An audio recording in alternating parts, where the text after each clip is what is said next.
هلا خواني وخواتي العمانيين، شو علومكم؟ طمنونا عليكم إذا كنتم موجودين معنا على الكوكب ولا وين؟ قلة أخباركم تطفر. استنى إيه الدخلة دي؟ لا إيه الرقة دي؟ مش أنا لا. آخر نجمة لمعت في سماء شبه الجزيرة العربية. العمانيين زمان في المناطق اللي ما فيهاش مية كانوا بيعتمدوا على المية اللي طالعة من العيون أو من الخدود. الشعب المصري شعب فكاهي جدا جدا جدا، وكانوا بينزلوا الجرادل في البيره علشان يقدروا يطلعوا الميه لفوق. ودلوقتي بعد ما الدنيا اتطورت وبقى في مواتير يعني تقدر تساعدهم ان هم يطلعوا الميه من البير، العمانيين ما حبوش ان هم يتخلوا عن العاده دي وعملوا حاجه اسمها تحدي الزمط. التحدي ده يا جماعه يعني من كتر ما شعب عمان يعني هادي كده ورايق، فبالتحدي ده بقى بيعمل ايه؟ شويه دوشه حواليه كده، يعني يعملوا حركه كده بدل الهدوء القاتل ده. بيعملوا ايه بقى في التحدي ده؟ دول بيرموا الجردل في البير ويسحبوه كده بشكل معين بحيث ان البقره اللي بتتحرك علشان تطلع الميه من تحت تعمل الصوت الدوشه اللي احنا سامعينه ده.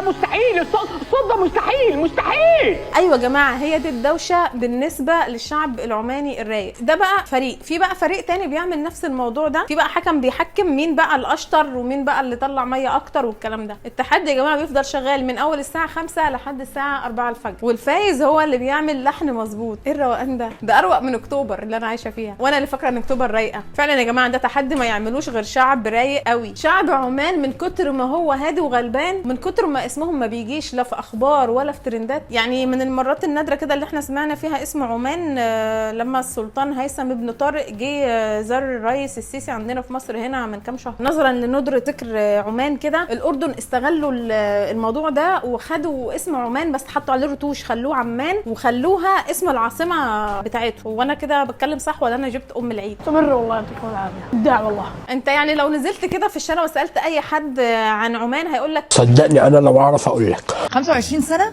محدش بيقول لي حاجة ولا بنتأذي نفسيا. لا والله الناس كلها متصالحة وفي هدوء. اسم سلطنة ده انا متأكدة انه سلطنة دي جاية من السلطنة. العمانيين بقى يا جماعه رايقين لدرجه ان هم مش عايزين يعملوا اي نيو لوك او يجددوا اي حاجه في ستايلهم او كده، فهنلاقي حلقه الدقن كده نفس حلقه السلطان قابوس. لو نزلت ضيف في اي بيت من بيوت عمان لازم تاكل الاكل والشرب اللي بيتقدم لك، والا هم يعني هيحسوا ان انت بتهينهم او ان انت مش مقدرهم. والحقيقه يا جماعه يعني شعبي بالروقان ده والجمال ده والشوارع النظيفه دي وزي ما احنا شايفين هنا الدنيا عامله ازاي، اكيد اي حاجه تتقدم لك هتبقى حلوه. يعني ده انا ممكن مثلا لو رحت هناك يا سلومه مثلا، عايزه اروح يا جماعه بالمناسبه نفسي اروح زياره، يعني لو رحت هناك بقى ممكن اكل واشرب وكل حاجه وبعدين اخليهم يحطوا لي الباقي في كيسه سمره مثلا، من كتر من الاكل هيعجبني. فاهم؟ عندكم مثلا يا جماعه القهوه العماني، وفي حاجه اسمها القاشع برضو، ده عباره يا جماعه عن سمك مجفف بالرز طعمه جامد قوي. حد يسالني يقول لي طب يا زوزه يعني هو انت دقتيه؟ فهقول لك الحقيقه انا ما دقتوش يعني، بس العمانيين يعني مش هيعملوا حاجه وحشه. العمانيين دمهم بيجري فيه كرات دم بيضاء وكرات دم حمراء وديو. يعني لو حد حب يفتح هناك مشروع وديو تحديدا يا جماعه، يعني مش كل المشروبات الغازيه، هيكسب ذهب. ويا ريت يعني تجاوبونا في الكومنتات ايه سبب العشق ده، يعني ليه اشمعنى الديو بالذات؟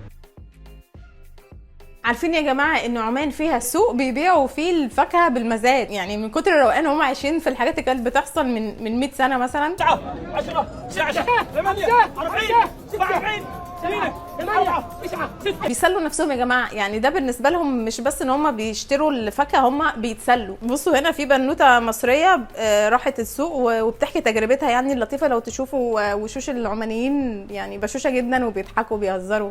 7 و5 8 أنا 8 كانت عايزه تشتري العنب ومن كتر ما هم بيحترموا الستات فعلا يعني سابوها. يعني لو تلاحظوا هنا هي قالت رقم ما حدش علق عليها تاني، سابوها تاخد العنب وتمشي. والله ايه اللطافه دي يا جماعه. عمان معروف عنها فعلا انها بتحترم الستات، وكمان يعني مش كلامه بس، ده كمان بيدوهم مناصب تقيله في الدوله زي الوزيره عائشه بنت خلفان، واللي مسكت منصب رئيس الهيئه العامه للصناعات الحرفيه. يعني هي الحقيقه يا جماعه يعني منصب مش قد كده ولكن يشكروا. لو تلاحظوا يا جماعه زي ما احنا شايفين كده في لبس العمانيين هتلاقوهم حاطين خنجر، مش حاطين خنجر هنا وخنجر هنا يعني.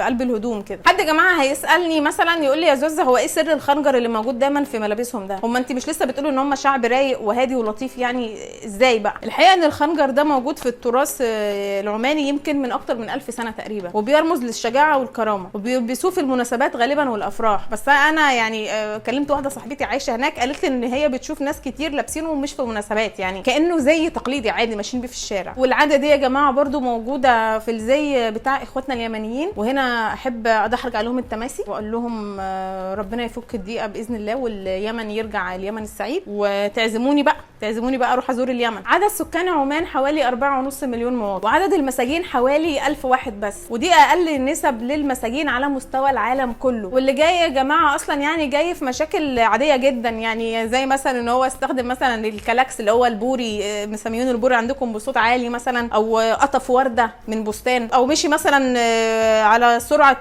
مثلا 60 كيلو في الثانيه مثلا وهو سايق عربيته. الحقيقه يا جماعه ان الهدوء اللي عند الشعب العماني ده ما ظهرش كده من يوم وليله. اخر حرب عاشها العمانيين كانت من 48 سنه، والحرب دي كانت في اقليم اسمه ظفار. عملوا ثوره علشان يقضوا على التدخل البريطاني في عمان، وانتهت الثوره سنه 75. ومن ساعتها قرر السلطان قابوس ان عمان هتبقى دوله محايده، يعني زي ما بنقول كده سويسرا الشرق الاوسط. لحد دلوقتي عمان ما شاركتش في اي حروب، الا يعني الحقيقه شاركت كده بالكتيبه في حرب الخليج، ولكنهم كلهم رجعوا سالمين من غير اي خربوش. العمانيين يا جماعه يعني رغم هدوءهم اللي احنا شايفينه ده، الا انهم لما بيتعصبوا مش بيشوفوا قدامهم، وده حصل سنه 1555 ميلاديه لما البرتغاليين دخلوا عمان، وبعد 100 سنه قدروا ان هم يطردوهم وبقت دوله مستقله، وعملوا دوله وقتها اسمها دوله اليعربه. عشان كده عمان تعتبر من اقدم الدول اللي في المنطقه واللي استقلوا بدري، واستقلالهم ده اتحول لامبراطوريه سيطروا من خلالها على جزء في جنوب ايران وشرق افريقيا وشمال مدغشقر. هم هادين وكل حاجه يعني، بس مش معنى ان احنا هادين ورايقين ان احنا ما نامنش حدودنا، ولحد وقت قريب كانوا فعلا لسه مسيطرين على الاجزاء دي. متوسط الرواتب في عمان حوالي 400 ريال عماني، يعني انا اعتقد ان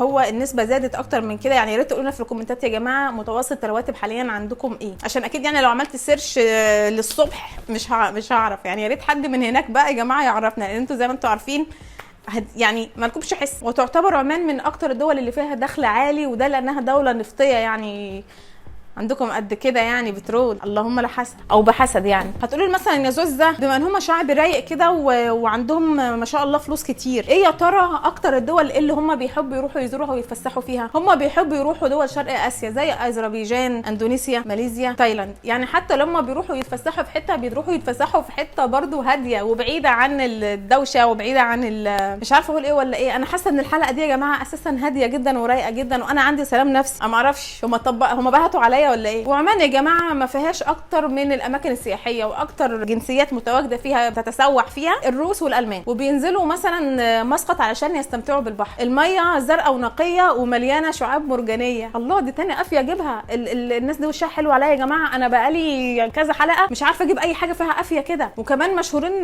بالشعر. لا بقى دي كده علامه بقى. اشهر حاجه هناك هي منطقه صلاله في محافظه ظفار، كلها مساحات خضراء وغابات ومفتوحه طول السنه تقدر تزورها. شاطئ شبه جزيره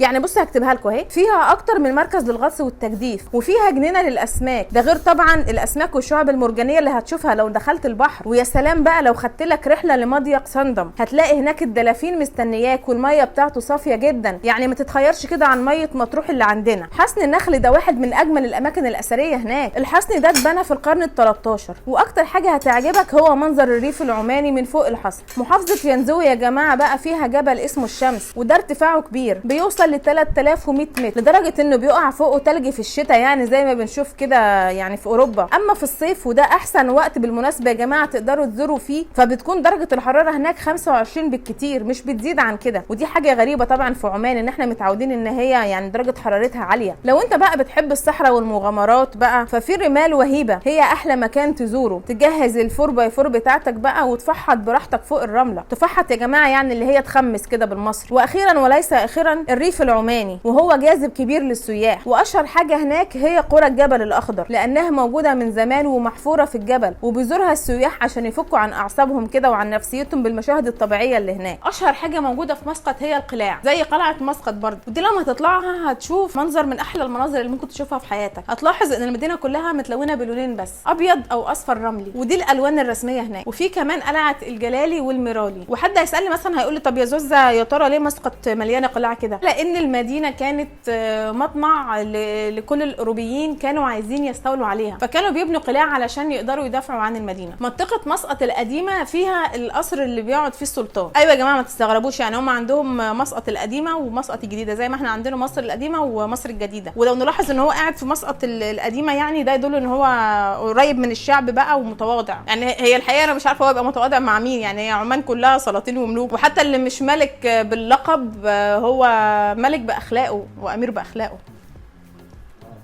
بقول لك ايه، انا لقيت واحد عماني عامل امبارح كومنت بس عندي على التيك توك، مسكت فيه قعدت اتكلم وريبلاي واتكلم وريبلاي ونص ساعه، ما صدقتش ان في حد عماني بيتكلم. يا جماعه والله العظيم ايه ده بجد. لو حبيت بقى تطلع رحلات بحر يعني او كده، ممكن لو اتمشيت شويه كده لقدام هتلاقي في مكان لليخوت، تقعد بقى تصطاد سمك براحتك بقى، بس مش هتعرف بقى تبيعه لان هو كده كده اصلا كتير جدا يعني متوفر بكثره عندهم وسعره رخيص يعني حتى لو زي ما قلت لكم يا جماعه ان الاكله الشعبيه هناك عباره عن رز بالسمك. نخش بقى يا جماعه في العلاقات المصريه العمانيه. عمان ومصر بتجمعهم علاقات بتوصل لاكتر من 3500 سنه. ايوه يا جماعه عمان قديمه وكانت موجوده من 3500 سنه وبتندرج تحت مناطق بلاد بون. علماء الاثار اكتشفوا اماكن اثريه في البليد وفي سمهرم، ودي اماكن موجوده على الشط في محافظه ظفار. كان في بقى هناك يا جماعه شجره اسمها شجره الظفار، كانوا بيستخرجوا منها لبان الظفار. علماء الاثار بقى يا جماعه اكتشفوا هنا في مصر في الدير البحري ان حتشبسوت لما كانت بتروح تعمل رحلات لبلاد بون، حتشبسوت بقى بتحب تاكل بقى اللبان ده بقى، تقعد تعمل بلالين بقى كده ببقها بين الشجره اللي كانت هناك اللي هي شجره الظفار دي. كانت بيجيبوا لها بقى ايه كميات بقى، وكانوا بيحطوا لها بقى فليفرز بقى بالفراوله وبالموز. يعني صراحه يا جماعه يعني واضح ان انا بهبد يعني، بس اكيد يعني مش اكيد يعني حتشبسوت هتاكل اللبان كده من غير اي فليفرز. كانوا بيستخدموه في العلاج اصلا. ومن قبلها كان الملك خوفو بيبعت يشتري من هناك البخور والنحاس، كان بيحاسب عليهم ولا كانوا بيتبادلوا؟ هي اصلا يا جماعه عمان مشهوره من زمان انها بلد النحاس، يعني بتصدر نحاس وبتستخدمه في حاجات كتير. طب هل يا جماعه اللي موجود في الجلاليب ده اللون الذهبي ده هل ده نحاس؟ فيه زخارف حاجات كتير جدا على الجلاليب. ريت تقولوا لنا في الكومنتات يا جماعه هي ايه اللي موجود ده. وفي سنه 1798 السلطان ابن احمد البورسعيدي. يا جماعه يعني انا هنا هنقف دقيقه، يعني يا ريت اخواتي في الكومنتات يقولوا لي ايه علاقه البورسعيدي بالسلطان سلطان. هل هو مثلا كان ليه قرايب في بورسعيد مثلا خواله، ولا هم كانوا حابين المدينه مثلا جم صيفوا فيها مره مثلا فحبوها، فمثلا ابو البورسعيدي سمى البلد سمى ابنه البورسعيدي علشان هو حابب بورسعيد اللي في مصر. يعني الموضوع يا جماعه محير. المهم يا جماعه يعني ان الحمله الفرنسيه لما دخلت مصر سلطان قطع علاقته بفرنسا ولغى المفاوضات اللي كان المفروض وقتها يعني هيعملها حوالين جزيره كده في المحيط الهادي، يعني كان عليها لبش وحوارات. وفي 13 اكتوبر بعد حرب 73 يعني ب6 ايام تقريبا السلطان قابوس في حركه جدعانه منه، يعني زي ما احنا عارفين ان الشعب العماني جدع وطيب، اتبرع بربع رواتب الموظفين بتوع الدوله للجيش المصري، وكمان بعت فريق طبي من عندهم على اعلى مستوى لعلاج المصابين. ده غير ان عمان من الدول القليله اللي تضامنت مع مصر بشكل عملي وقطعت البترول عن امريكا واللي كانت بتدعم ولاد العم في حربها ضد مصر. وفي سنه 81 زار مصر الوزير العماني شبيب بن تيمور عشان يحضر العرض العسكري واللي حصل فيه اغتيال السادات. الوزير اتصاب وهو كان بيحاول يحمي الناس اللي موجوده على المنصه، وفي يوميها مات كمان الحارس بتاعه الشهيد المقدم خلفان بن ناصر الغماري. عشان كده مصر ادته وسام الشجاعه العسكري سنه 1982. الشعب المصري شعب عظيم جدع. وانا احبهم الشعب المصري، نتكلم مصري برضه. حقيقه يا جماعه كده يعني انا عايزه اقول في الاخر كل الحب والود للشعب العماني. وفي نهايه الفيديو اتمنى منكم يعني اسمها ايه طلبكم طلبه وقولوا تم تكتبوا لي في الكومنتات رايكم في الحلقه، يعني عشان على الاقل يعني نطمن عليكم، نعرف ان انتوا موجودين معانا كده وبتشاركونا، لان انتوا شعب لطيف جدا ووجودكم لطيف، ويعني ما سمعتش ولا كلمه وحشه عن اي حد عماني. ليا اصحاب كتير كانوا شغالين في عمان، يعني مش عايزه اقول ايه بيتغزلوا بجد في الشعب العماني. ما تنسوش بقى تكتبوا في الكومنتات قولوا تم. كل سنه وانتم طيبين.